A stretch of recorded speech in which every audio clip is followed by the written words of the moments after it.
Et bim. Bonsoir, enfin plutôt bon matin pour tous ceux qui sont là en live dès maintenant ou pour ceux qui vont regarder la rediffusion. Comme prévu, il est 8h59. Le live vient de commencer. Vous avez ma tête juste là, ici. Pourquoi ? Pour me voir boire, bien sûr.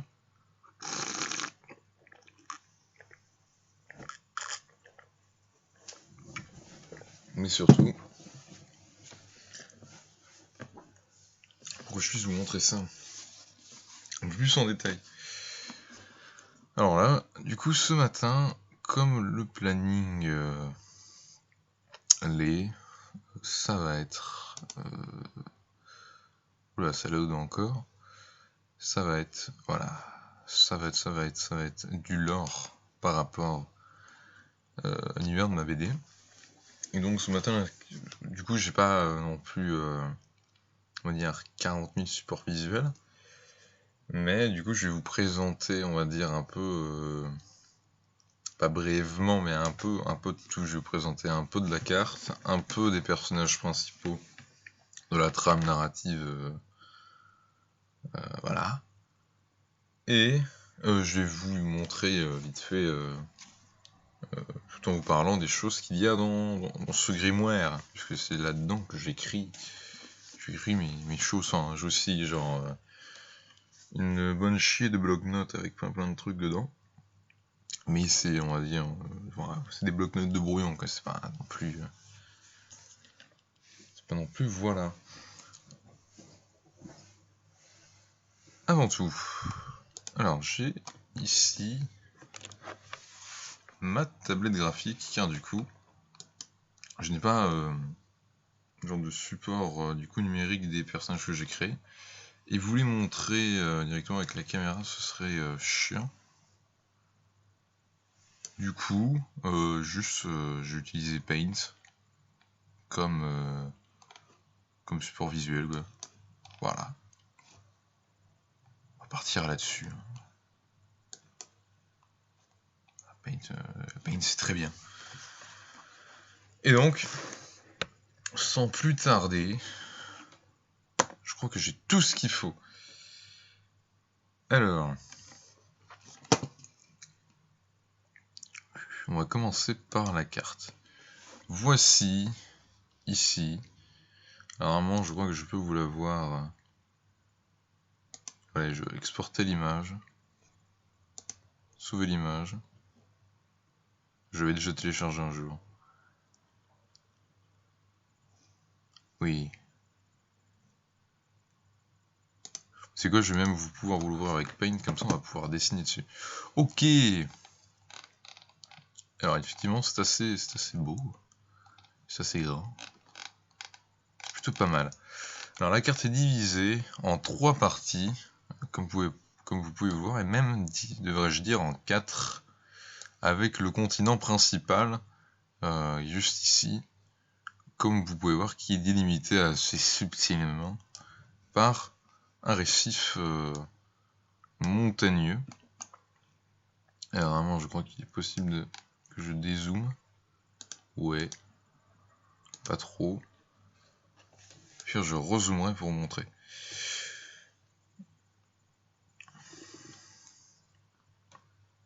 Donc ici nous avons le berceau, on va dire, de Striking Dome. Alors déjà, qu'est-ce que c'est Striking Dome? Striking Dome étant le nom de ma bande dessinée, enfin, le nom de ma bande dessinée du coup, c'est les reliquaires de Striking Dome. Striking Dome, dans le lore, c'est essentiellement ça, ce que vous voyez en vert. Ils font du bruit là, ils sont sérieux, en vert. Et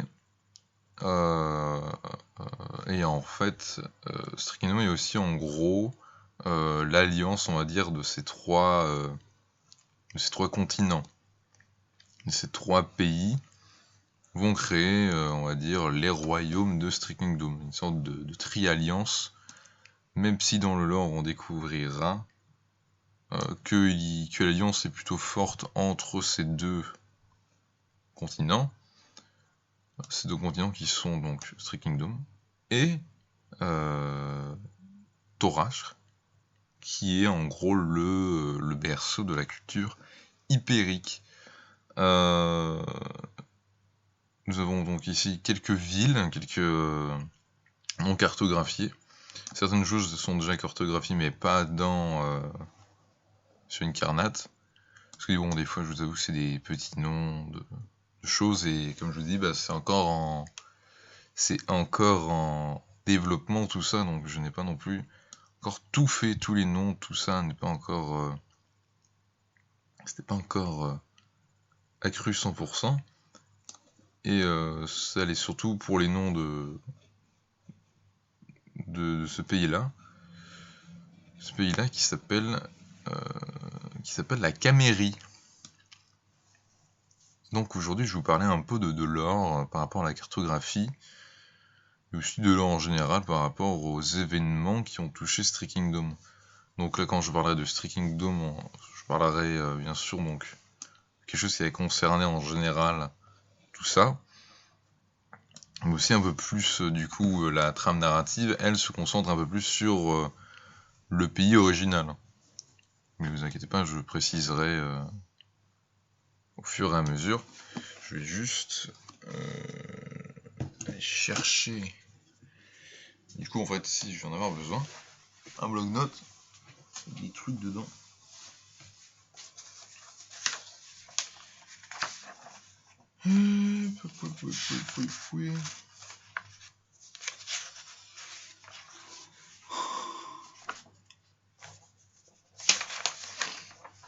Alors.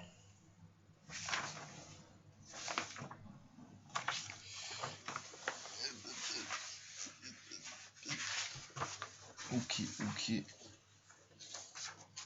Tac, j'ai aussi du coup des petits trucs un peu à droite à gauche. J'ai aussi des trucs qui tombent.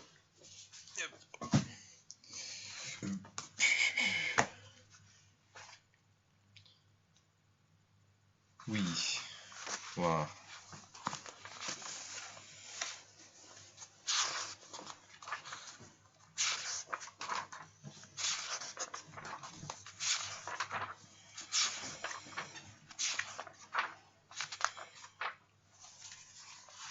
Ok.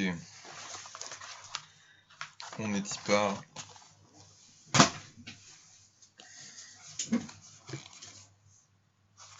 Putain de merde. Aux journées du bordel. Je vous invite dès maintenant à suivre sur Instagram le compte Three Kingdoms, qui s'appelle juste Three Kingdoms, pour suivre du coup les derniers trucs que je fais par rapport au lore. Je poste maintenant, je le sais un peu plus souvent, mais je poste du coup des publications en dessin et en écrit de choses par rapport au lore un peu diverses et variées, que ce soit des choses qui touchent le lore en général, ou un peu plus une civilisation, ou quelque chose d'un peu plus précis. J'essaie toujours quand même de maximiser le nombre d'infos dans mes publications. Ah oui, alors ça c'est intéressant tu me diras, ce que je viens de trouver, mais ça fait pas tout. Regardez comme je suis préparé quoi. À chaque fois on fait c'est dur.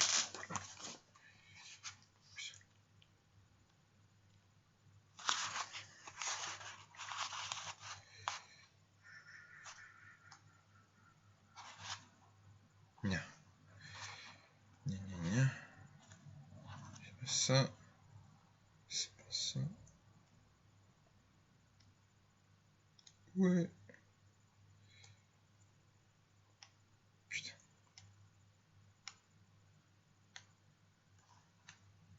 Frère, j'ai trouvé ma page du premier coup et là, je me chie dessus un peu. Bon, ça arrive.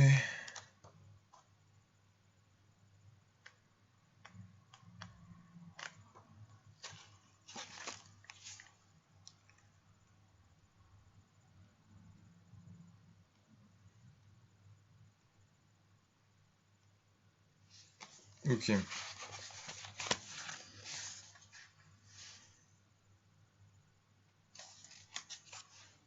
Il faut savoir du coup que chaque on va dire, majoritairement chaque grande culture a son langage. Pour ce qui est du coup, donc ici nous avons, si je garde départagé par les montagnes, ici nous avons donc le Stray Kingdom original, peuplé par, on va dire, des humains. Et ici nous avons du coup Ortbeak, qui lui est peuplé, on va dire, par des elfes. Les elfes qui dans cet univers ne sont pas les elfes pointus, chapeau pointu là, mais juste des géants. En fait, c'est juste des géants. Des gens très fins, très grands et très intelligents, mais pas de point commun avec avec avec les elfes, style Seigneur des Anneaux ou autres. On n'est pas là-dedans. À côté, nous avons du coup la Camérie. Et du coup, comme j'avais dit tout à l'heure, Torash, aussi appelé Brotherland, pour la enfin pour en gros le fait que du coup, comme je disais, ces deux pays soient très proches dans le lore, un peu moins dans le lore, on va dire, actuel du temps de la bande dessinée, mais quand même. Et du coup, chaque pays, chaque culture a sa langue d'origine. A sa langue d'origine. En majorité, donc Stray Kingdom ici parle, on va dire, l'équivalent du latin pour nous. Torash, lui, il parle du coup l'hypérique. Du coup, je vais pouvoir vous le montrer. Ressemble un peu à un langage runique et du coup à un alphabet complètement inédit, ainsi que la Camérie qui elle aussi a un alphabet complètement inédit et qui du coup parle le camérien. Pourquoi non, c'est pas là-dedans, c'est là-dedans. Excusez-moi, je me perds dans tous mes bouquins. Hop. Pour vous montrer un peu le... Je pense que je vais allumer la lumière. Petite lumière. Je vais y arriver, hein. Je m'en mets juste dans mes câbles. Tranquille.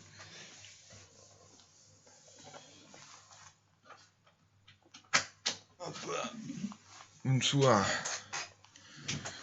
Je bois un coup, permettez.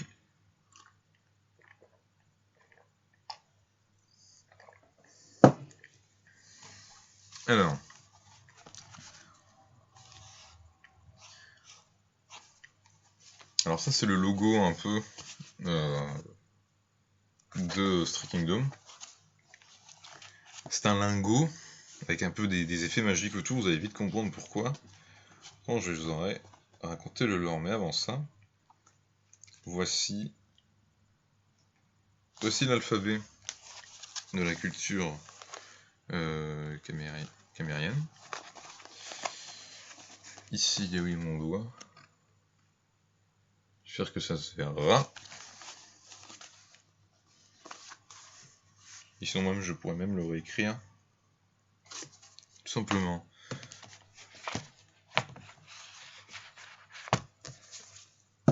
Alors. Tac.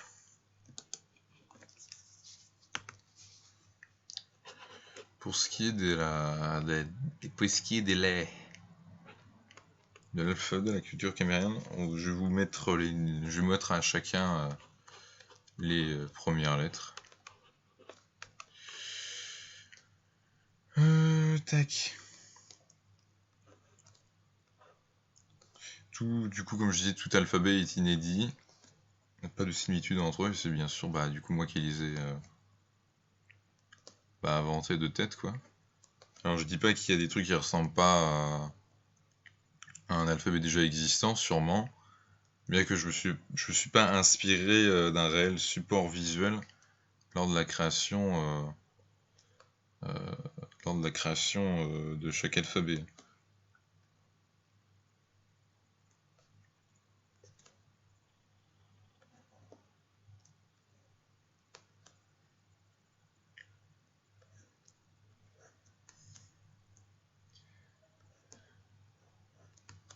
Moi, j'écris un peu comme un connard, mais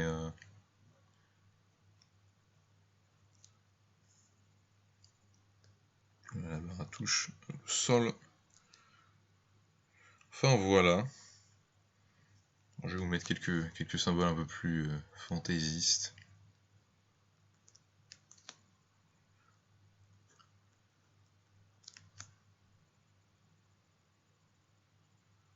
Il y en a un que j'aime beaucoup, il y a une épée. Il est comme ça, comme ça. Enfin là, normalement, il est plus vers droit vers le bas, et là, il y a un rond. Tac. Là, on dirait carrément une clé. Et là, du coup, pour ce qui est hyper... Tac, tac, tac.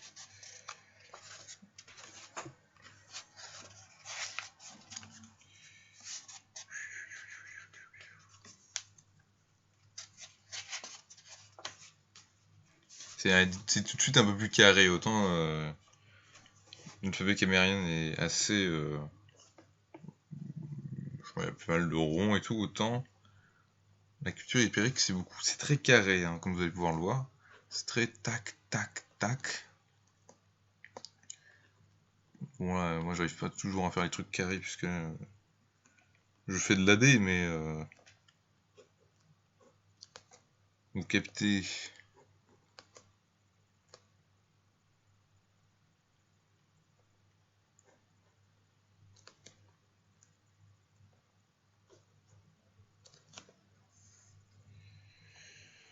Qu'est-ce que j'ai d'autre? Ouais.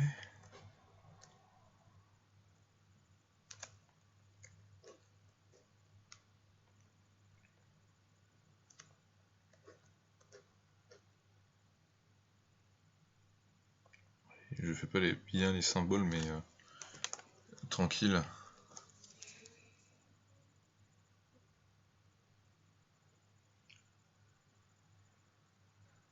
Ah si, j'ai quelques ronds en fait. J'ai ça, il y a ça, il y a ça et ça.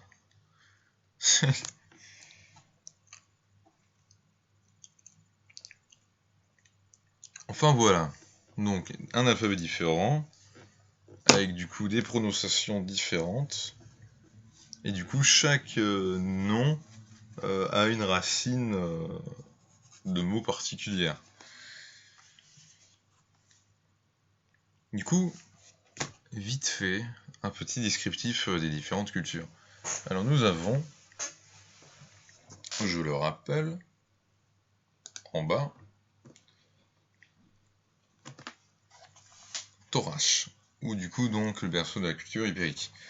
Comme on peut le voir, alors pour info, du coup Thorash est un peu traditionnellement une culture assez basée sur la force, sur on va dire le métier de guerrier, sur ce genre de valeurs-là, plutôt un peuple combattant,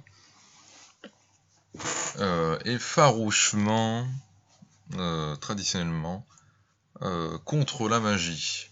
Pas la magie. La magie, c'est caca. Là, la magie aussi dans cet univers ne fonctionne pas, fonctionne un peu différemment, on va venir après. Et donc, ce qui pose problème, car du coup, ce continent, et surtout l'extrême, on va dire, l'extrême est de ce continent, de ce pays, possède en gros une forte concentration de magie, elle-même tirée de grottes, qui en gros pullulent de magie. On n'en sait pas plus trop sur ces grottes, puisque la plupart du temps, quand quelqu'un va dedans, soit il vient pas, soit il y a un autre truc qui ressort, ou soit il se passe rien. Ce qu'on sait, c'est qu'il y a pas mal quand même de magie de base. Mais du coup, la ville antique, du coup Hyperia, est basée sur du coup l'extrême ouest du pays. Elle est juste là, on va zoomer dessus, on va zoomer sur le continent. Je peux faire un zoom avant. Voilà. Normalement vous voyez bien. Du coup, vous pourrez voir, vraiment, elle possède un bouclier, en fait une armure, une bordure de montagne très imposante naturellement, et même de l'eau qui jusqu'à la base, en fait jusqu'au bout, protège complètement. C'est un peu vraiment la ville est fortifiée naturellement, on va dire. Même si bon, maintenant il y a un pont pour rejoindre plus facilement le reste du pays, puisque bon, vous imaginez bien que s'il faut faire tout le tour, c'est chiant. Donc il y a un pont à la fin, on va dire, pratiquement après la fin de la montagne. Et donc le truc, c'est que ce pays est divisé en 3 parties. Il est divisé en donc un Hyperia traditionnel, très ancré dans la tradition de base, donc des valeurs originelles de Hyper. Et du coup qui donc c'est pratiquant ses habitants, donc la magie pas ouf. Au milieu nous avons l'hyper un peu plus, on va dire, actif, un peu plus nouveau. Donc ces gens-là n'en sont pas autant, on va dire, sont moins dans les traditions anciennes et moins dans le vide, on va dire, plus coutumé de hyper. Mais en reste pas moins quand même fidèle à son histoire, et eux, pareil, niveau de la magie, il n'y a pas trop de... on n'en parle pas trop. Voilà. C'est dans cette partie-là, on va dire, je vais dessiner dessus, hein, on va dire que tac, tac, on va dire que c'est à peu près découpé comme ça. Hein. Même voir, même que, pour tout dire, on va dire que genre, ça, on va dire que ça englobe pas mal, on va dire du coup, de toute façon il y a des termes en hyper pour parler de ça.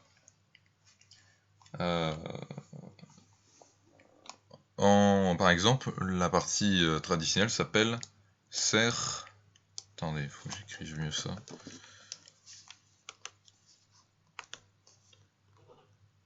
Ça s'appelle Ser Art. Ser Art, qui veut dire tout simplement art, et du coup veut dire vieux, ancien, ou on va dire ancré. Et Ser veut dire tout simplement terre.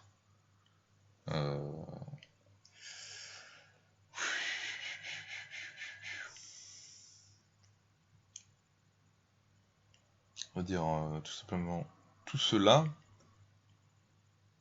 Excuse-moi, je me reprends dans mes anciennes notes et tout, pour voir ce que j'ai fait. Ici, donc ça concerne tout ça. Ici, je dis je devais découper, on serait plus sur un truc comme ça. Qui coupe à peu près là. Donc tout ça, du coup, c'est le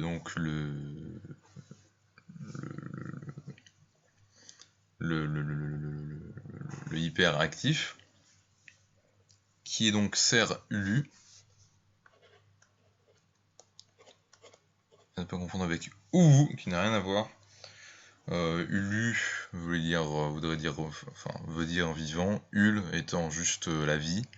Donc vivant peut aussi signifier actif, en mouvement, quoi. Donc pour dire que c'est la partie du pays qui en réalité fait vivre le pays.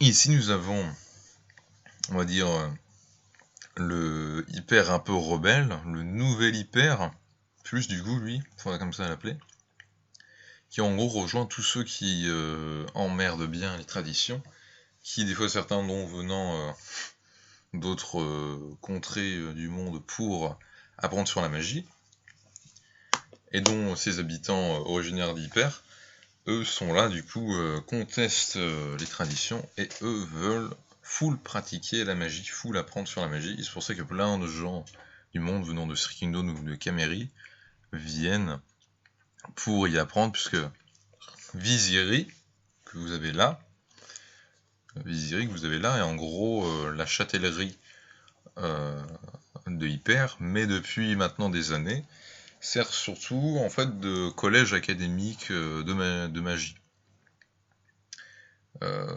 Collège académique de magie, car bien que donc la magie traditionnellement soit interdite, et bien une certaine forme de cette magie peut être, on va dire, autorisée, mais pas n'importe quelle forme. Par exemple, il y a plusieurs types de magie. Il y a la magie de destruction, de guérison, d'altération, l'illusion, tout ça. Donc, les magies destructrices ne sont pas autorisées, par exemple, les magies d'illusion ne sont pas autorisées, seulement l'altération dans la catégorie du contrôle des éléments à un certain niveau est autorisée, et la guérison. Et la guérison aussi à un certain niveau. Car dans la façon dont est classée la magie, dans la guérison, t'as aussi la nécromancie. La nécromancie, c'est pas autorisé. C'est autorisé ailleurs, mais là, c'est pas autorisé. Il y a certains endroits où c'est pas du tout mal vu. Et là, par contre, bon, déjà que de base, le passif du bordel, la magie, c'est compliqué, donc vous imaginez bien qu'il va pas prendre des nécromancie. Mais du coup, la magie de guérison a but d'aide, ou aussi au but aussi de créer du coup de lier avec les racines du pays. C'est-à-dire que l'académie de magie est aussi acolyte d'une académie de combat. Le but étant de lier les deux, et du coup de créer un peu des mages guerriers, quoi. Des battle mages. Ce n'est pas toujours le cas, des fois il y en a certains qui font que l'académie de combat et certains que l'académie de magie, mais les deux peuvent être liés. Ce qui fait que l'armée d'Hyper depuis maintenant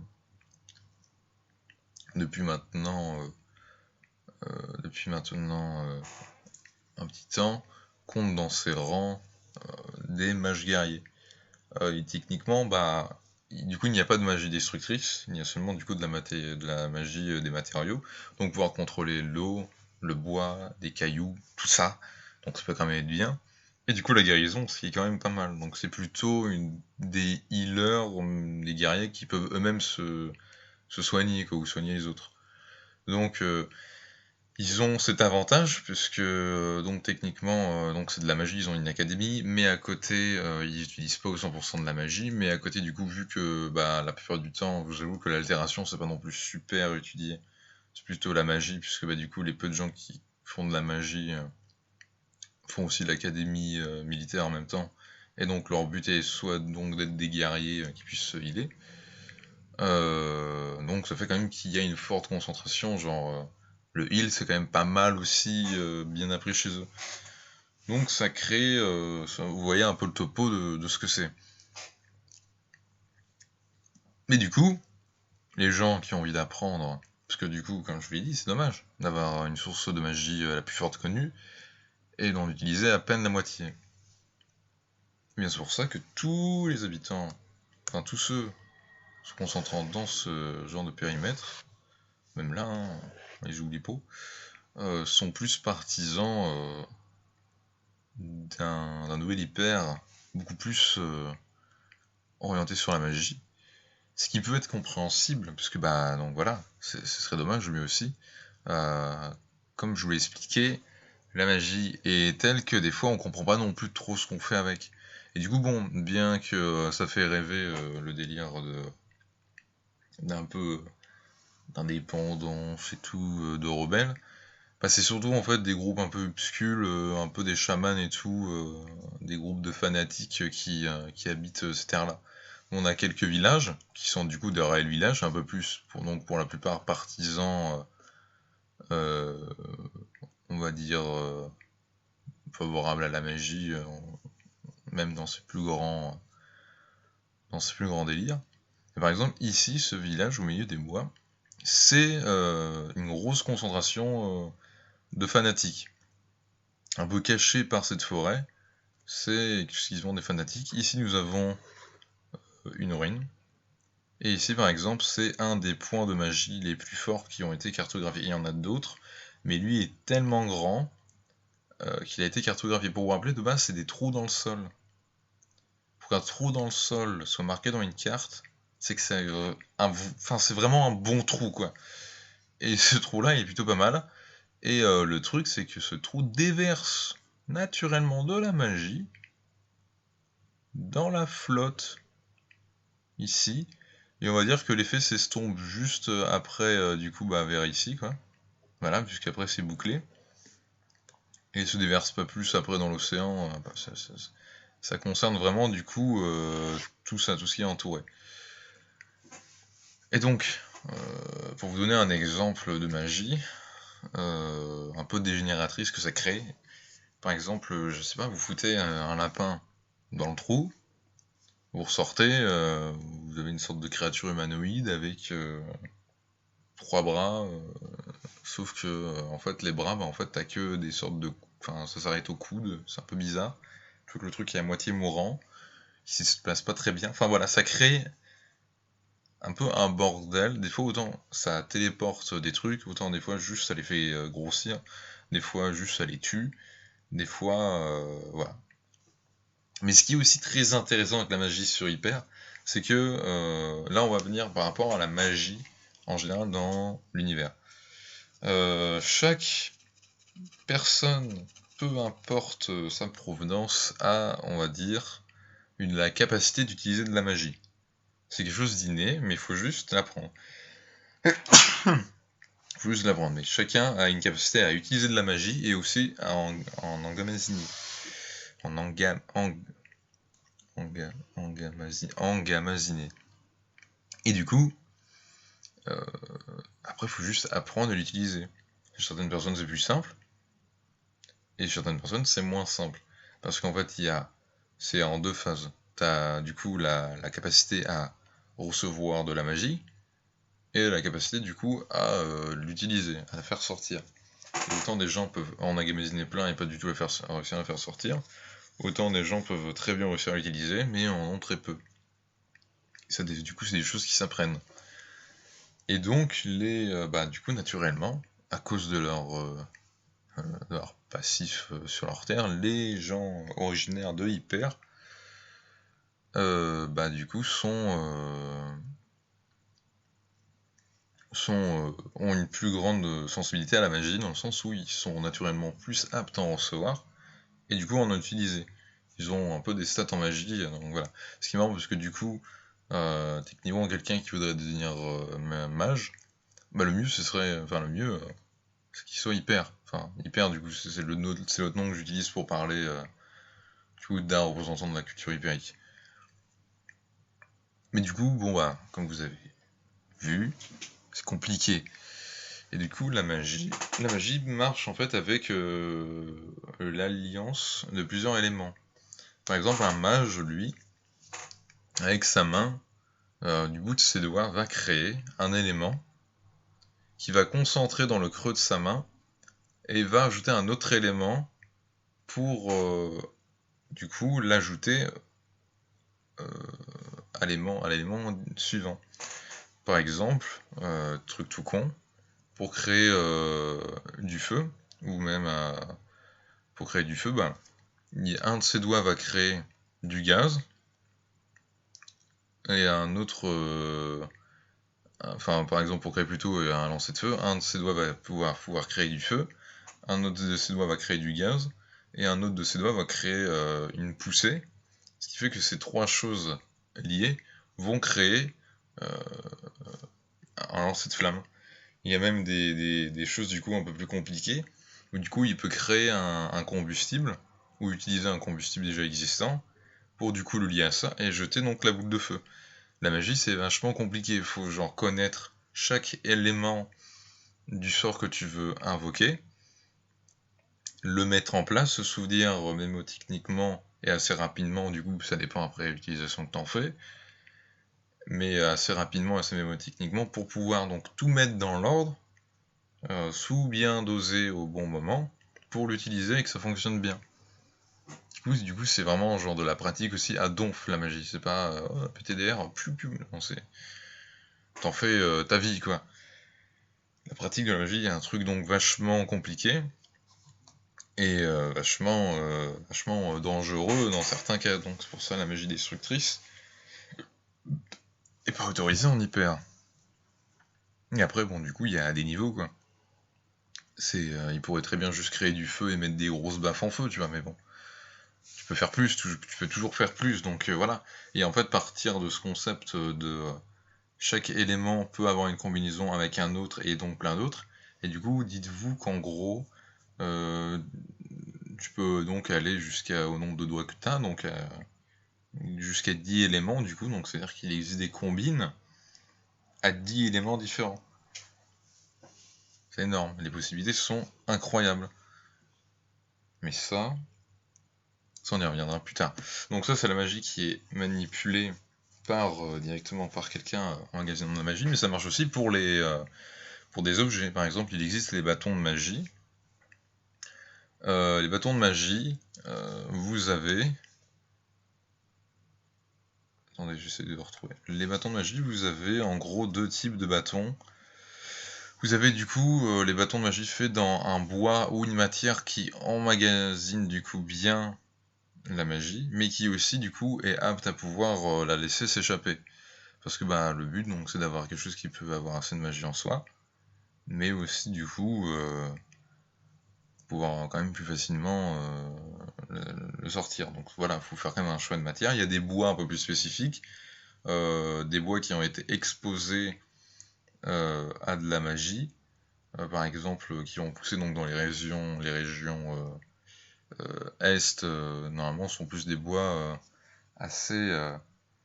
sont des bois quand même assez, on va dire, de bonne facture, mais du coup il y a d'autres matériaux qui des fois n'ont pas du tout eu de contact avec la magie pendant leur développement, qui ont une très bonne résistance, très bon contenant, tout ça.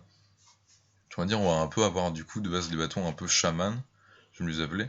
Du coup c'est un bâton unique d'une matière unique, chargé en magie, et qui du coup lui se recharge, soit s'il y a un mage du coup du déverse de la magie dans la gueule, ou soit si du coup a des appareils faits pour le recharge.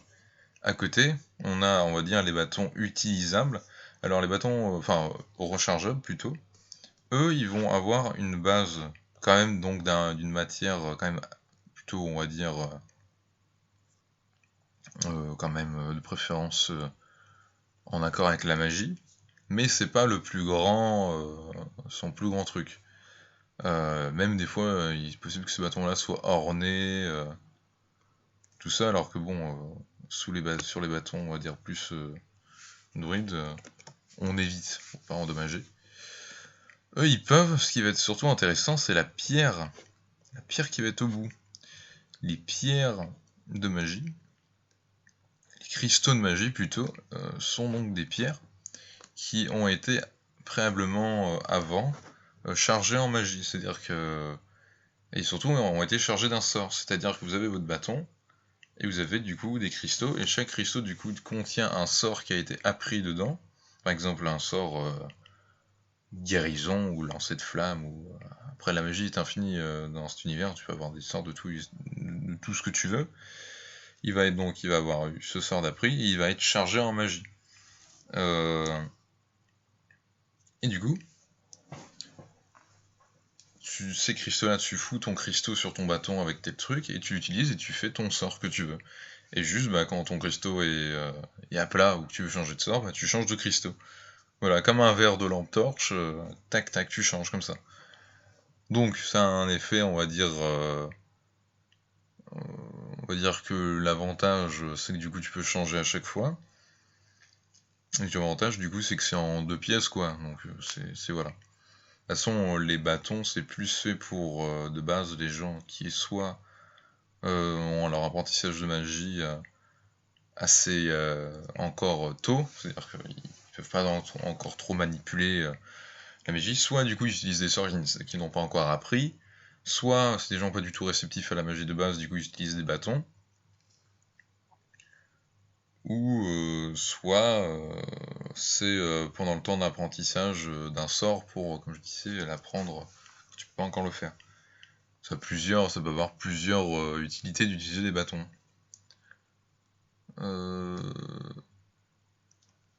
Et du coup ces cailloux-là, bien sûr, sont rechargeables avec des socles magiques qui en gros c'est des pierres qui viennent du coup, normalement c'est des en fait les trous, comme je parlais, en fait quand ces sortes de grottes trous de magie font une sorte de montée de pierres, un peu comme une montée volcanique pour la plupart, et les gens du coup prennent des toutes petites pierres qui viennent de ces gros tumulus, et là c'est le tumulus de pierre, les gens prennent des tout petits cailloux, et du coup en gros, si tu préfères, c'est imagine un socle rond, là c'est de derrière, tu peux mettre ta pierre dedans, et en gros, à notre vue, quoi, t'as des pieds comme ça qui tiennent le truc, et ici du coup t'as tout un truc pour en gros tenir ta pierre, et en gros du coup c'est directement en contact avec le bout,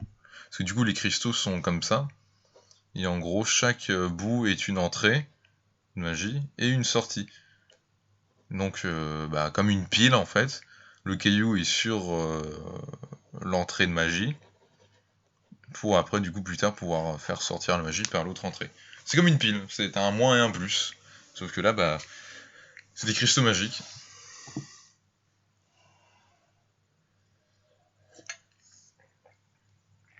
Pour ce qui est de la magie, voilà. Et donc un rituel des fanatiques sur Hyper est de pousser en gros les nouvelles recrues ou les enfants de leur tribu, les foutre dans des grottes comme ça, et de voir ce qui se passe. Spoiler, des fois ça marche pas bien. Sur du temps, la personne meurt ou n'est pas retrouvée. Mais il existe de rares cas où des gens assez forts, avec une magie de base assez innée, ressortent du coup indemnes, presque, et du coup possèdent du coup grâce à ça, du coup une magie, un contrôle de la magie déjà fou pour leur niveau, quoi. C'est-à-dire que les gens ont une capacité donc d'engazinage monstrueuse, une capacité aussi du coup la plupart du temps l'utilisation de la magie absolument incroyable, et du coup une ressource en magie beaucoup plus haute que la moyenne. Voilà, mais bon, c'est un peu extrême, hein. C'est un peu le truc du Spartiate, mais au niveau de la magie. Et bon, spoiler, des fois, les enfants Spartiates, ils se faisaient bouffer par l'ours. Par le loup. Donc voilà. En tout cas, voilà pour ce qui en est. Un peu de Hyper, je vais les laisser tranquilles. Je vais vous parler maintenant un peu plus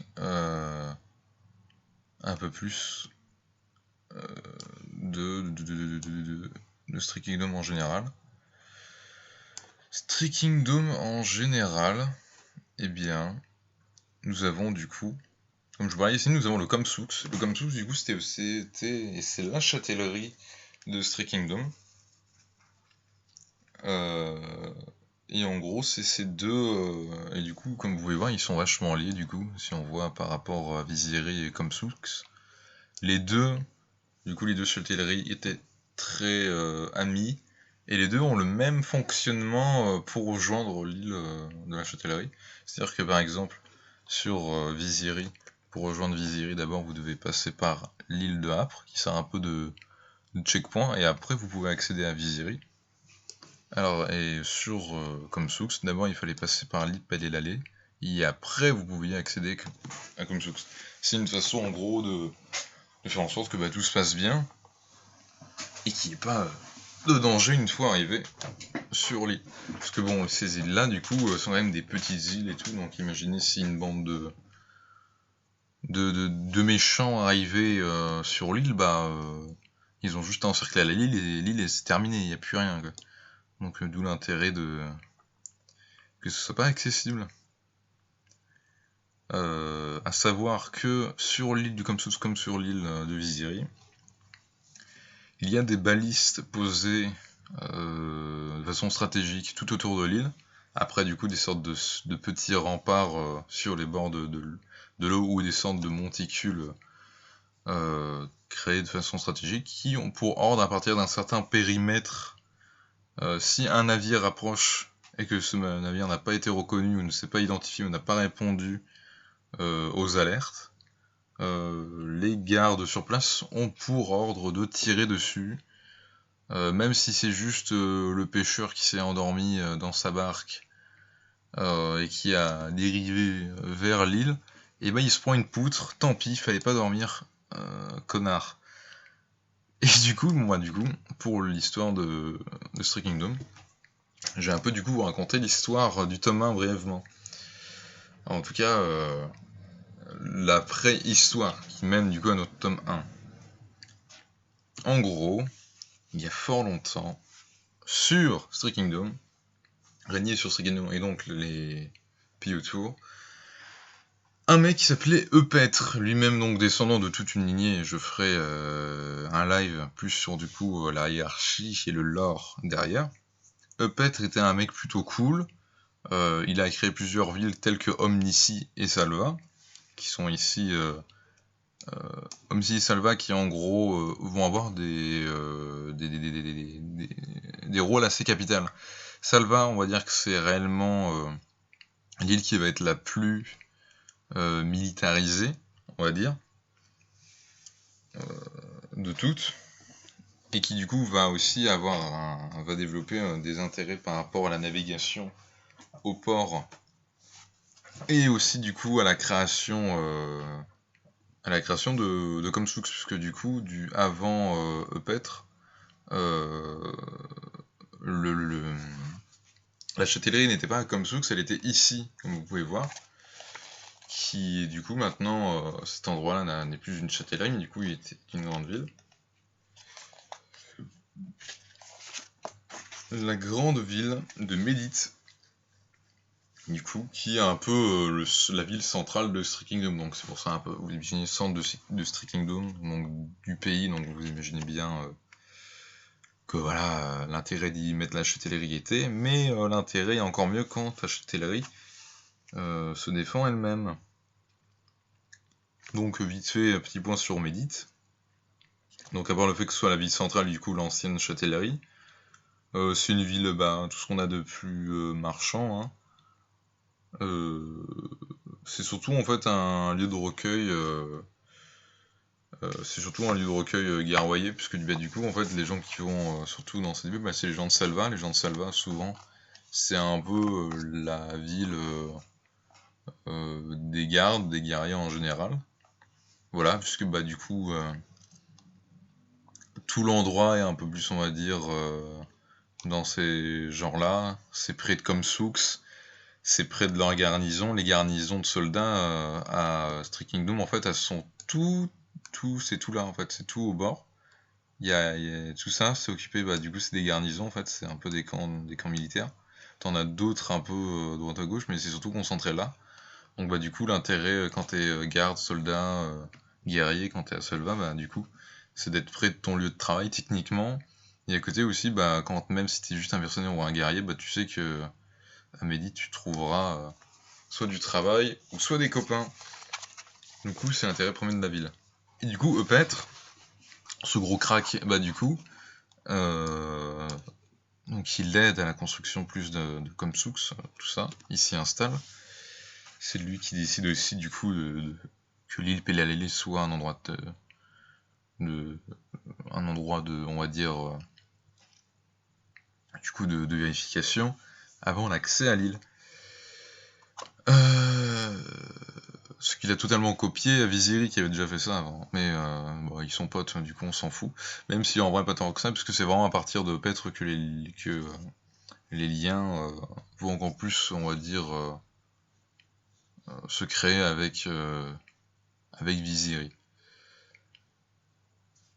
Eupetre, bien qu'il soit cool, il vieillit. En vieillissant, bon, il arrive plus trop à suivre, le con. Et là, tu as Mathias. Mathias qui est genre un des valets d'armes de la cour du royaume. Lui-même ancien soldat, qui du coup est quand même vachement bien reçu de la part de la population en général. C'est un peu un Napoléon II, tu vois. Mais bon, c'est pas le meilleur des Napoléons, bien que le Napoléon de base non plus n'était pas très ouf. Mais voilà. Et donc, sous le coup de la fatigue et tout, il se dit, bon bah, allez Mathias, nique ta mère. Hein. Il fait, bon vas-y, vas-y. Et du coup, autant au début, c'est plutôt bien, autant Mathias va vraiment contribuer à ce qu'en gros, on va dire, tout ça de Stray Kingdom soit quand même vachement bien, voilà. Plus, parce qu'en fait, toutes les mesures qui ont après été, c'est un peu grâce à lui. Mais il va faire de la merde. Ça va devenir un tyran, un bon gros connard.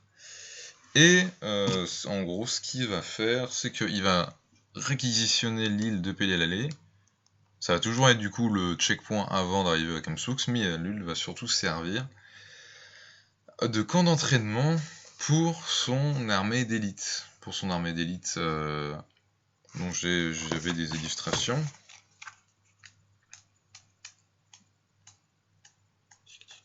Voilà, son armée d'élite ressemble à ça.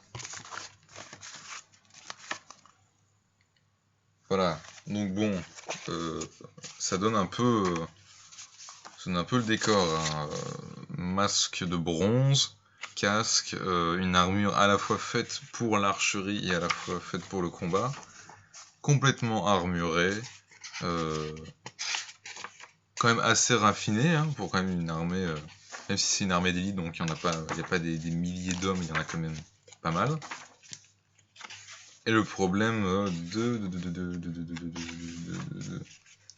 de Sir Mathias, en gros, ça va être en gros de vachement militariser Stray Kingdom, quitte à délaisser certaines choses. Et aussi, du coup, il va du coup mettre il va mettre en place en fait une sorte de système de conscrits, mais assez énervé quoi, genre à grande échelle, même dans les tout petits villages de Stray Kingdom. Mais là, jusqu'à là, tu pourrais dire oui, bon bah ok, il est chiant, tu vois, il est vachement militarisé dans son truc. Tu me diras, c'est un ex-soldat et tout, c'est un peu normal, mais le truc, en gros, sa technique a... Enfin, l'autre point de Sir Mathias, en fait, c'est qu'il est très avide, et du coup, la thune, il aime bien ça. Et du coup, il va avoir des impôts donc assez secs. Et en gros, une partie de une partie du coup des conscrits vont en fait passer un lavage de cerveau littéralement sur l'île Pellélalé. Et en gros, la technique de Sir Mathias va être en gros de simuler des invasions. C'est-à-dire qu'en fait, il va simuler des invasions hypériques. C'est-à-dire qu'à partir de là, il va créer des liens de merde avec Hyper, parce que déjà, il fait plus rien.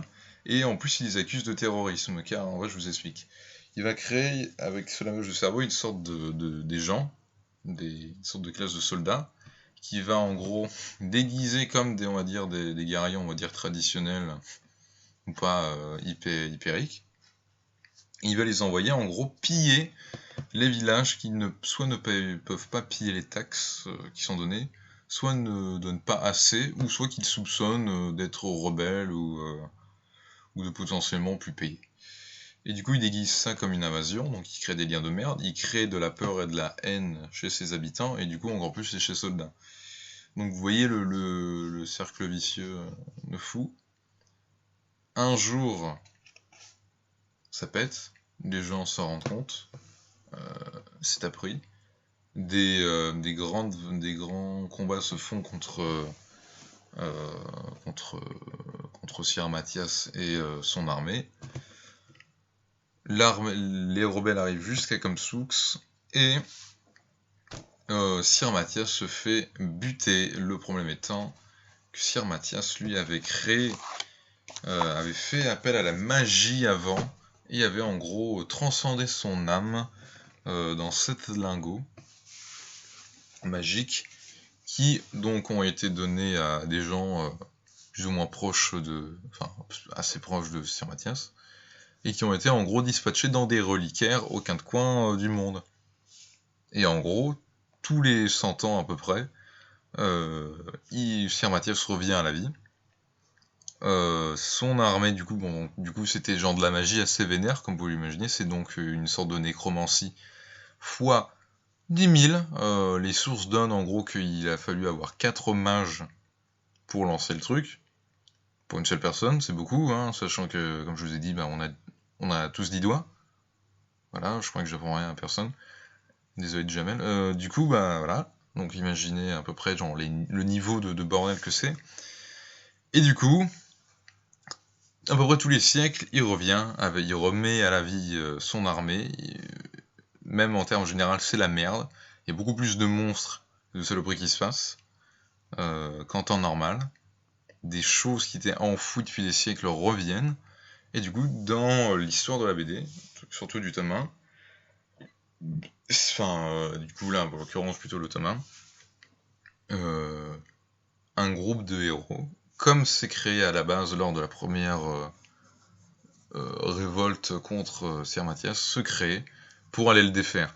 Sauf que là, donc dans le tome 1, donc dans l'aventure qu'on suit, les gens, nos héros sont au courant de ces reliquaires-là, et donc là, ne vont pas du coup aller juste lui casser la gueule comme les gens ont fait avant, mais du coup vont aller à la recherche du coup de ces reliquaires, dans le but du coup d'en faire quelque chose pour arrêter la malédiction. Voilà, je bégaye. En tout cas, voilà pour ce qui est de l'histoire. L'histoire du Three Kingdom. Et du coup, autant du coup vous parler un peu.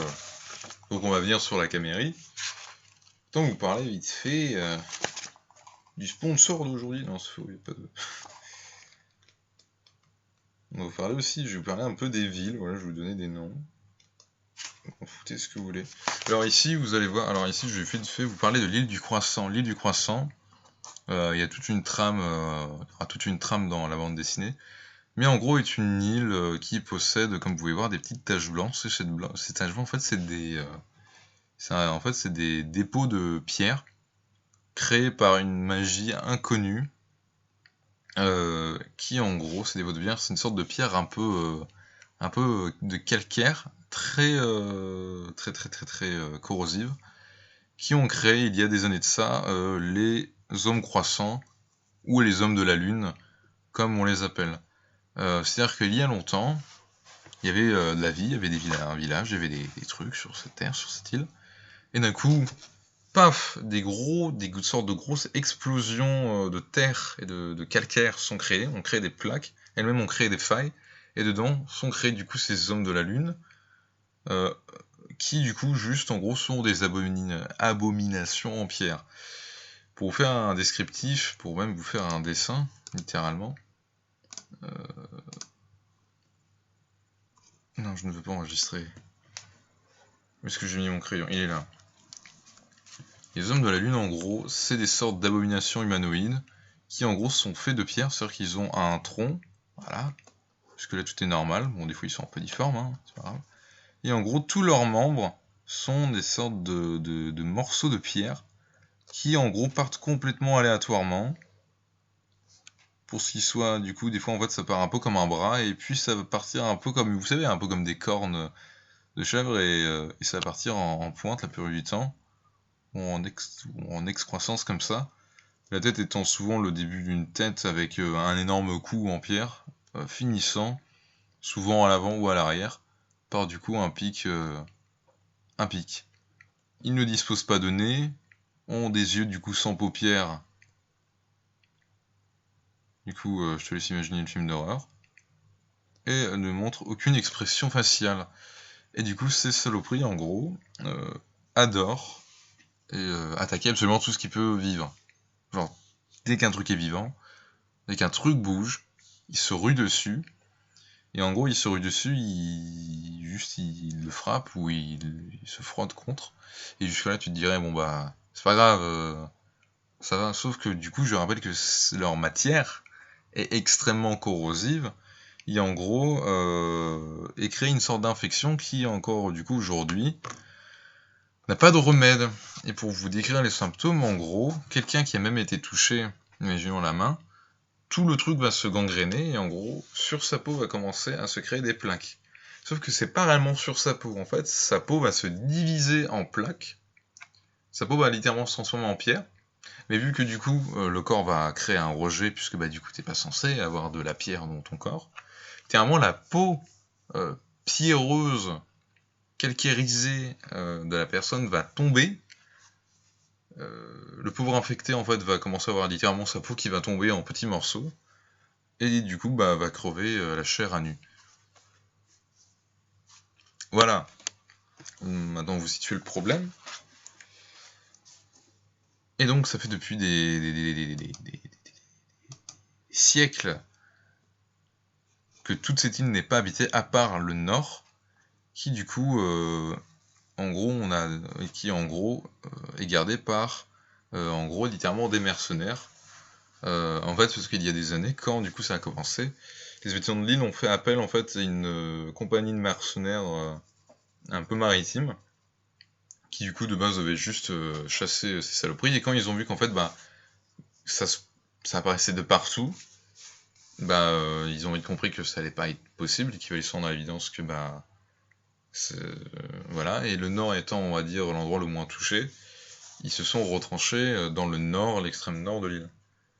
Depuis maintenant des années, il y a seulement on va dire, donc ici où il y a la petite croix, ici il y a vraiment en gros le centre bas de l'île où il y a encore des naissances, mais sinon il n'y a plus trop il n'y a plus trop de, de nouveaux, nouvelles créatures, même s'il y en a encore un peu.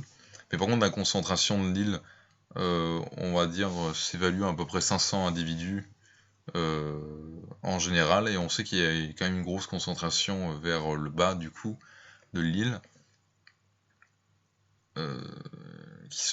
qui est là, et qui du coup peut-être est même supérieur à ce chiffre, sachant que du coup ces créatures littéralement faites de pierre sont immortelles, donc tant qu'elles ne sont pas tuées, eh bien elles sont là quoi. Et pour tuer ces saloperies, en fait il faut les diviser en deux. Il faut quelque chose qui puisse soit le diviser en deux, ou soit le faire péter. En fait, il faut que le torse et la tête, pour sûr, soient explosés. Donc, dont l'utilisation de balistes, de catapultes et d'explosifs. Voilà. Donc, en plus, le truc est bien chiant à tuer, tu vois. Et donc, ces mercenaires-là ont décidé, en gros, qu'ils allaient maintenant protéger les habitants de cette île, puisqu'il faut quand même se dire... Alors, historiquement, l'île du Croissant, ce serait un bout en fait d'Hyper, donc au début de la création du monde, un bout du coup de Tanrache, qui en gros se serait détaché. Et du coup, ce serait un bout de l'Est qui s'est détaché. On se rappelle de ce qu'on a dit tout à l'heure. L'Est, c'est la plus grosse concentration de magie. Donc vous imaginez bien le niveau de magie qu'il doit aussi avoir sur l'île du Croissant, et du coup ça expliquerait cette, ces créatures-là, en fait. Ça expliquerait pourquoi. Et du coup, en fait, ces plaques de pierre seraient en fait les sortes de... seraient comme un peu les gouffres qu'on a du coup sur Hyper, mais en plus vénère, où là, ça a carrément créé des sortes de failles apparentes, comme je vous ai expliqué tout à l'heure, parce que vous avez une sorte de petit humus de pierre. Bah là, ça, mais x10 du coup. Et bon, même si maintenant aujourd'hui ça s'est calmé, on voit toujours donc des sortes d'énormes plaines de pierre ou des gros dépôts de pierre un peu partout sur l'île. Donc voilà, pour l'histoire, c'est ce qui expliquerait cela. Et du coup, pour un peu expliquer, du coup là, maintenant nous avons les gens de ce village, donc les gens originaires avant, donc des générations d'avant, qui habitent ici. Et donc en gros, les mercenaires ont en gros mis une sorte de grosse muraille ici, pour protéger. Ils ont fait débarrasser la muraille dans l'eau avec chaque côté des tours pour être sûr, voilà, parce que un individu rentre là-dedans, c'est la merde. C'est genre, parce que le truc est aussi contagieux, hein, parce que voilà, sinon c'est pas drôle. Tout le long des murailles des tours est du coup équipé de balistes, de catapultes, tout ça. Et ici, nous avons en gros un port où du coup bah les gens qui veulent arriver sur l'île, dont surtout la plupart du temps donc les mercenaires, puis peuvent arriver. Et du coup ça donc dans un des tomes de la bande dessinée, il y aura une intrigue sur l'île du Croissant. Pour l'instant je vous en dis pas plus, mais en tout cas il y a tout un truc. Pour du coup je vous parlais de différents petits coins, enfin du coup je vous parlais un peu de cartographie de Three Kingdoms. Alors nous avons ici quart de lieu. Quart de lieu, bon bah pour ceux qui auront la ref, qui auront trouvé petite référence, tant mieux pour vous. Quart de lieu faisant part donc étant une ville qui fait partie de l'intrigue du tome 1. Nous avons Restfield en bas. Nous avons la cité de Flostium ici, étant du coup la deuxième cité. Enfin, même si c'est plus une ville fortifiée, on va dire, on va dire, et là c'est réellement une cité. La cité de Flostium, du coup, qui est en gros une sorte de cité un peu cité technologique, cité des arts qui est du coup liée à Caméry, et du coup bah en gros que les intérêts de la cité sont un peu plus logiques quand tu connais par rapport à Caméry, on va venir tout de suite après. Nous avons plusieurs. Du coup, nous avons Salva, que nous avons parlé tout à l'heure. Homme ici, qui du coup, la ville, elle a été créée dans le but de créer du contact, un contact direct. Parce qu'il y a déjà toujours eu du contact, puisque les elfes, du coup, et les humains ont toujours vécu ensemble. Et Holm ici était un peu. C'est un peu Andorre, si vous préférez. Enfin, genre vraiment une sorte de jusqu'à là, en fait, genre, il n'y avait pas réellement d'elfes ou d'humains qui vivaient dans la même ville, voire pas du tout, et du coup Amici avait un peu ce but de créer un contact de vie avec les deux. Ici nous avons le lac Ilu, j'ai pas parlé du lac Ilu, mais du coup c'est assez intéressant par rapport à la forêt de Three Kingdoms. En gros, la forêt de Three Kingdoms est la plus grande forêt de tout ce bordel, et le lac Ilu, en gros, est un lac, on va dire, un peu magique. En fait, on sait pas trop, mais en gros, c'est un lac où, du coup, des saloperies sortent de temps en temps, des monstres, des trucs, des saloperies sortent de ce lac et viennent s'enfourrer dans les bois, ce qui fait que la forêt de Three Kingdoms étant donc la plus grande forêt du monde, et aussi du coup la plus habitée par des saloperies. En bas du coup là on va un peu plus s'intéresser chez les elfes. Donc là nous avons une des villes, une des plus grandes villes chez les elfes. Alors les elfes n'ont jamais eu de grandes cités, justement des grandes villes à la limite, mais c'est pas trop dans le délire culturel des elfes d'avoir des grandes cités, des citadelles ou des villes fortifiées. Une Trica qui est une cité elfe, qui est la cité elfe majeure.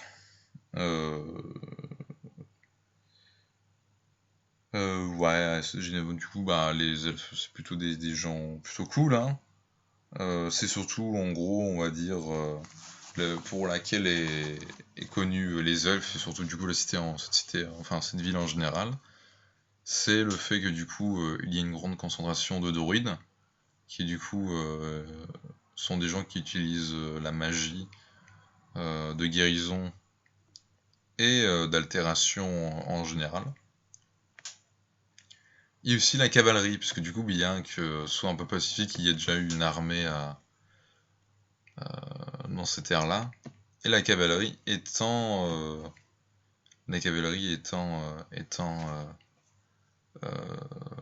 un de leurs plus grands points, car du coup, possédant du coup des chevaux beaucoup plus grands que la moyenne dans ces terres-là, et étant donné que bah, du coup, littéralement, les, les elfes sont des géants, je vous laisse imaginer la gueule de la cavalerie.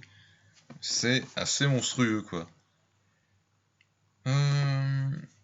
Ici, du coup, après, je vais vous donner des noms. Par exemple, la petite ville en bas s'appelle Codamontis. Codamontis qui veut dire littéralement le bout de la montagne. Parce que c'est en bout de la montagne. Voilà. Ici, nous avons Finmundi. Là-haut, nous avons... oula. Là où nous avons Fra et Serre, qui veut dire en gros qui sont des abréviations de frères et sœurs.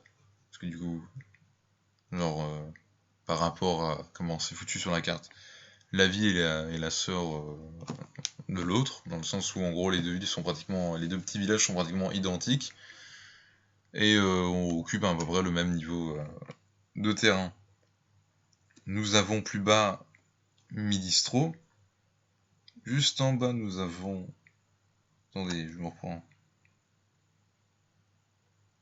Ah Custadine. Et en face, nous avons Midius. Ah non, du coup, Midistro était là. Voilà. Midistro, en gros, littéralement. Là, littéralement, si je devais traduire, c'est terre de gauche et terre de droite. Voilà, parce que là c'est à gauche, là c'est à droite. Encore une fois, simple. Mais comme vous pouvez voir, en vrai, là c'est un peu la façon comme je parlais par exemple aux cités et aux villes tout à l'heure.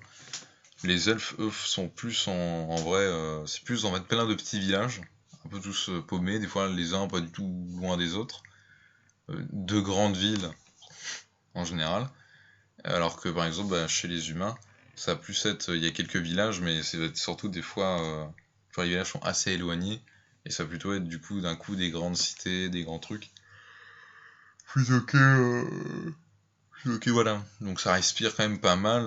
Bon, après, c'est parce que donc, sur les terres de Strigno, on a pas mal de trucs, hein, de ruines et tout ça, de choses intéressantes. Mais en vrai, c'est compliqué de pas trouver un village, très vite quand tu te balades à Ortevik. Passons à la Camérie. La Camérie, en gros, est un peuple de gens plus un peu plus basé sur, en gros, c'est sur un peu plus l'invention. Est un peuple très intelligent, de créateurs, et du coup, en gros, les, les Caméris se représentent beaucoup par leur ingéniosité et leur création. Ils sont très peu militarisés, ils ont très peu pris part à des conflits dans toutes les années. C'est pour ça qu'il y a plus de liens entre on va dire il y avait plus de liens entre Hyper et Strict Kingdom par le simple fait que du coup ils échangeaient déjà plus. En réalité, s'il n'y avait pas Faustium, qui du coup a un peu une ville étant partagée avec Caméry, ce serait vraiment un peu le point mort. Mais du coup, Caméry, ville, comme vous pouvez voir, du coup, pays du coup de sable. La météorologie de Caméry est désastreuse. En gros, si vous regardez bien, je vais vous expliquer après par rapport aux villes, mais en gros, Caméry, c'est en gros un énorme plateau de dunes et de sable avec des vieilles forêts complètement mortes, ce qui donne du coup déjà du coup le ton que apparemment il y a très longtemps il n'y avait pas autant de sable, c'était pas un désert, c'était plus même une savane possiblement, Caméry, mais qu'en tout cas depuis bien longtemps maintenant c'est un gros plateau de dunes et de désert en général. Et c'est plus un plateau de dunes, puisqu'en gros, le sol de Caméry est pas réellement du sable, mais ça peut plus être de la grès. Mais il y a quand même pas mal. Mais du coup, ce qui est le plus compliqué, c'est pas que le fait que ce soit du sable et des dunes, hein, c'est aussi que le pays est constamment harcelé par des tempêtes de sable, mais des grosses tempêtes de sable sa mère qui font que tu vas pas plus loin d'un mètre. Et donc, les habitants, pour pallier à ça, ont créé une route unique, une route que tout le monde se doit de connaître et d'appliquer, qui se base ici, on va dire, vers le centre, qui on va dire est le moins touché par les tempêtes, et en gros, les villes vont du nord vers le sud et du sud vers le nord. Ce qui fait que du coup, t'as juste à bien suivre ta boussole et tu sais que tu restes dans le chemin et que tu continues à aller vers la ville. Là, pour le coup, il n'y a pas beaucoup de petits villages à Caméry, car du coup, la plupart du temps, c'est quand même des grandes villes, des trucs assez importants, parce que la plupart du temps, les gens qui vivent à Caméry, en fait, vont pas beaucoup bouger dans leur vie, ils vont rester surtout dans leur ville, parce que t'as un peu la flemme de bouger, quoi. Ou en tout cas, ils vont pas, à part les villes voisines et tout, enfin, c'est quand même un pèlerinage, en fait, sortir d'une ville. Les villes, en fait, sont faites d'énormes murs. Enfin, vous voyez les trucs à la Attack of Titans, c'est un peu ça.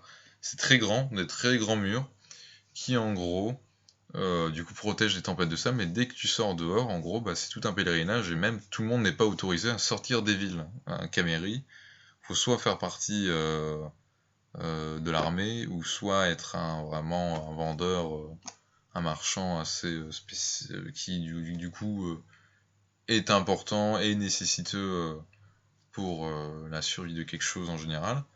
Voilà. Tout le monde ne peut pas. Voilà. Après, tu peux acheter un laissez, un visa en gros pour sortir dans la ville. Mais normalement, c'est pas trop autorisé. Enfin, c'est pas que c'est pas trop autorisé, mais c'est pas commun en fait. Ce genre. Tu peux faire des démarches pour pouvoir sortir de ta ville de naissance, mais c'est pas. Enfin, je veux dire, ça saute pas à l'esprit des gens. Sortir dans la ville, puisque dehors, c'est un peu la merde. Donc voilà. Donc ça a été créé comme ça. Et du coup, nous avons en haut la châtellerie de Caméry, qui du coup, elle, a la chance du coup d'avoir donc un énorme récif montagneux. Il y a un énorme récif montagneux en haut de la Caméry, qui du coup, en gros, fait barrage aux tempêtes de sable. Fait barrage aux tempêtes de sable, les premières montagnes. Mais ce qui est marrant, c'est que l'origine des tempêtes de sable viendrait justement de ces montagnes. C'est qu'en fait, les premières montagnes de devant protègent un peu, mais les plus grandes, les plus grandes montagnes qu'on peut voir dans le fond sont à l'origine de ces tempêtes. On ne sait pas encore pourquoi, mais tout ce qu'on sait, c'est que ça se passe dans le nord et que du coup, même s'il y a des retours, la plupart du temps, les tempêtes de sable viennent du nord vers le sud. Et truc exceptionnel, la châtellerie, du coup, a les rares arbres, la rare végétation existant en Caméry. Il n'y a que chez eux qu'il y a des arbres qui ont été poussés, qui ont été mis dans des serres, spécialement pour créer ce petit endroit de luxe qui sont quelques arbres et quelques espèces de plantes. Et du coup, ça c'est si on reste dans les sentiers battus, parce que quand on en sort, de base, en Caméry, il y avait des sortes de trolls un peu qui vivaient, qui étaient originaires de Caméry. C'était des sortes de trolls qui, en gros, ressemblaient un peu à des sortes de limaces, on va dire, intelligentes, et qui, elles, en gros, qui vivaient très bien dans ces endroits arides. Et, et du coup, en fait, ils étaient surtout installés là.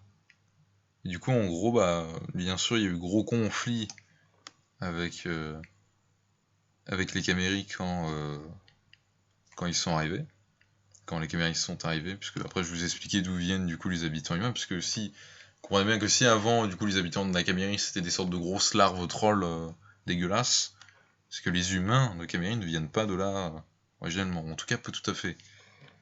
Il a été mis en place du coup à l'époque une sorte de triangle de tours de siège pour en gros concentrer un peu en mode ghetto de Varsovie, concentrer ces créatures. Et en gros, depuis, euh, ils sont supposés tous morts parce que en gros, euh, plus aucun habitant, plus aucun individu a été repéré, plus aucun individu n'a essayé de sortir, plus rien n'avait été sur des années, des années et des années. Et du coup, au bout d'un moment, juste la population a été déclarée éteinte. Et les tours maintenant sont abandonnées, toutes les murailles, il n'y a plus rien, il n'y a plus personne ici, c'est abandonné. Mais du coup, par le temps, ça a été déclaré que en gros l'espèce est morte. Ici, comme vous pouvez voir, ici ce sont des petits villages, parce qu'il y a une très grande concentration de banditisme en Camérie, beaucoup de mercenaires. En gros, beaucoup de mercenaires viennent de Camérie. Des fois, c'est juste des vendeurs, des marchands itinérants qui du coup vendent des choses. En gros, sont ici à Caméry pour du coup exporter depuis ces côtes-là, passer du coup soit par là ou soit par là, pour après du coup exporter par la mer des marchandises dans le monde.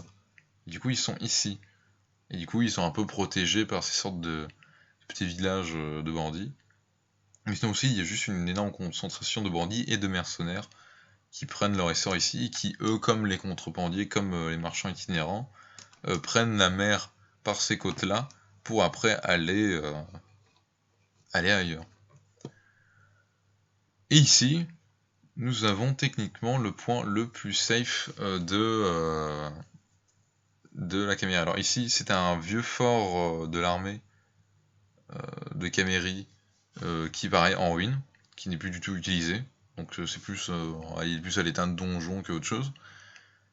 Et ici, nous avons en gros cet endroit et on ne sait pas, enfin c'est géographiquement parlant est parfait dans le sens où il ne subit aucune tempête de sable parce que bah, comme vous pouvez voir, eh ben, il est découpé des montagnes. Du coup, vu que les montagnes elles font comme ça, bah lui il a rien, il y a rien du tout.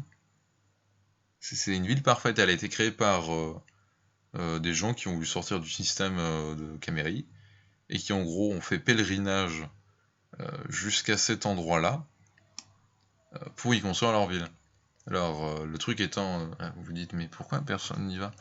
Parce que bah déjà de 1 la concentration de déjà les tempêtes, il y a toujours les tempêtes, à partir de là, les tempêtes sont encore pires, et t'as personne pour t'aider là, c'est-à-dire que genre t'es dans la merde, voilà.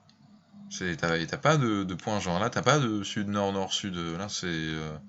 là quand tu imagines que tu sors de ce village pour y aller, tu dois partir du coup vers le nord-est, et puis bah là tu dois retourner vers le nord, puis repartir vers l'est, redescendre le sud, repartir en... Non, c'est pas non plus... C'est pas aussi simple. Et surtout que du coup toutes ces terres sont grouilles de saloperies, de bandits, c'est pas du tout sécure. Sur le pèlerinage des 100 personnes originellement qui sont allées créer aller s'installer, il y a 3 quarts qui sont morts dans le truc. Enfin non, j'exagère. En vrai, dans la vraie histoire, à peu près la moitié a soit péri ou soit a abandonné au passage dans le truc. Mais ça c'est parce que dans l'histoire, et ça il y aura aussi un tome, ou en tout cas une histoire écrite de cette création par rapport à Caméry et la création de cette ville. En gros, il y en a certains qui sont arrivés. Un peu avant d'arriver à ce niveau-là, certains ont abandonné. Ici, du coup, avant, c'était utilisé par des gardes encore, ce fort. Il y a eu des combats, donc il y a des gens morts. Ici, par là, des gens sont morts par rapport aux conditions. Il y a eu une escarmouche ou deux, avec soit des saloperies, soit des bandits. Et après, ils ont pu construire leur ville. Donc c'était pas non plus gagné, quoi. Voilà, c'est à peu près vite fait pour l'histoire de ça. Et bah donc pour finir sur Caméry, je vous parlais du coup de l'origine des humains qui ont bâti tout ça. Mizit et Caméran sont le nom respectif de cette île, Mizit, je vais mettre un M, et ici, Caméran, Mizit et Caméran. En gros, à l'origine, les habitants du coup de la Camérie viennent de ces deux petites îles. Mizit et Caméran, en gros, c'est les noms des chefs en gros de ces îles-là, qui en fait à la base étaient des tribus. Et en fait, ces tribus-là, du coup vivaient sur ces petites îles tranquillou pilou, mais ils n'avaient pas conscience que l'un et l'autre existaient. Ils savaient qu'il y avait une terre là et l'autre savait qu'il y avait une terre là, mais ils ne savaient pas qu'il y avait des gens. Et en fait, un jour, comme le premier, ça c'est historiquement vrai. La plupart du temps, si les îles, vous allez pouvoir voir que les gens qui habitaient sur des îles s'ils se sont éteints, sur ce qu'au bout d'un moment, tu manques de ressources, même si tu es sur une île et que tu es une petite population, au bout d'un moment, tu manques de ressources. Tu rajoutes à ça que du coup,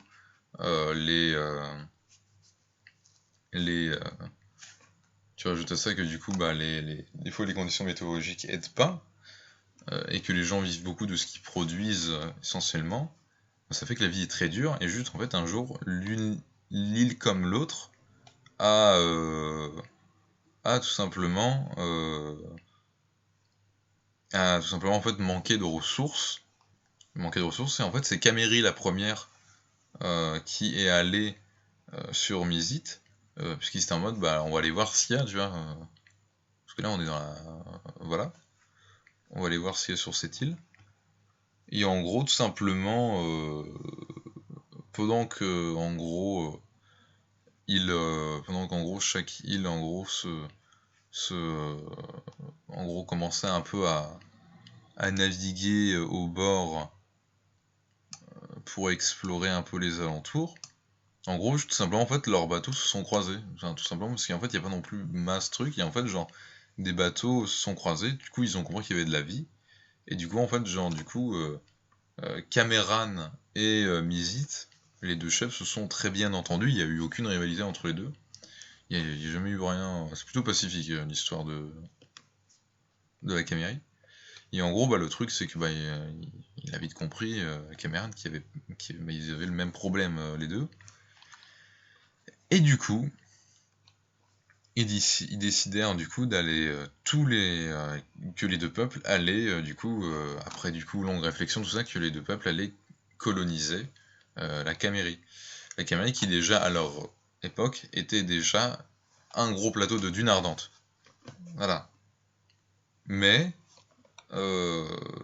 du coup, c'était soit ça ou soit crever comme des cons en essayant rien. Donc ils ont fait et ils ont réussi du coup à survivre. Sinon il n'y aurait pas tout ça. Et du coup, de là est née l'histoire de la Camérie. C'est beau, putain. Je vous ferai... Du coup, on reparlera de la Camérie, on reparlera de tout. Je vous expliquerai comment ça fonctionne du coup pour bouffer et tout sur ce pays de merde. Mais en tout cas, voilà pour ce qui est de l'histoire à peu près des continents que nous avons là. Alors en réalité, ça a pris pas mal de temps. J'espère que ça n'a pas été trop long, trop chiant. C'est beaucoup de cartographie, un peu du lore. Et là, je sais que je vous parle un peu comme ça, je vous balance des infos un peu dans la gueule. J'essaye un peu de structurer tout ce que je vous dis. Mais c'est pas forcément non plus ce qu'il y a de plus buvable. Il y aura beaucoup plus de support visuel la prochaine fois. On va parler un peu plus maintenant des personnages de la trame principale. Plus de choses un peu plus concrètes. Mais on reviendra sur les différentes particularités de Stray Kingdom, de ses habitants et de ses terres. Et de toute façon, au fur et à mesure de l'évolution des écrits et de la bande dessinée, il y aura des nouvelles choses. En tout cas, qu'est-ce qu'ils me font ? En tout cas, voici ce qui est pour le lore. Voilà, je trouve que là, pour l'instant, c'est plutôt pas mal ce qu'on a fait. Au niveau écriture...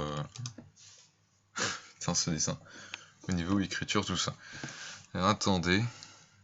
Carte de 3 trucs.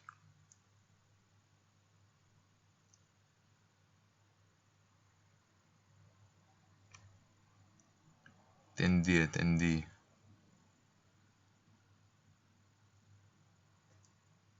Ah, j'avais pas changé le nom de mon stream, je suis un connard.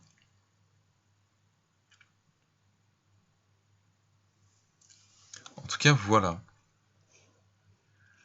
Je pense pas qu'il y aura de Minecraft du coup aujourd'hui. Peut-être plus tard, je verrai.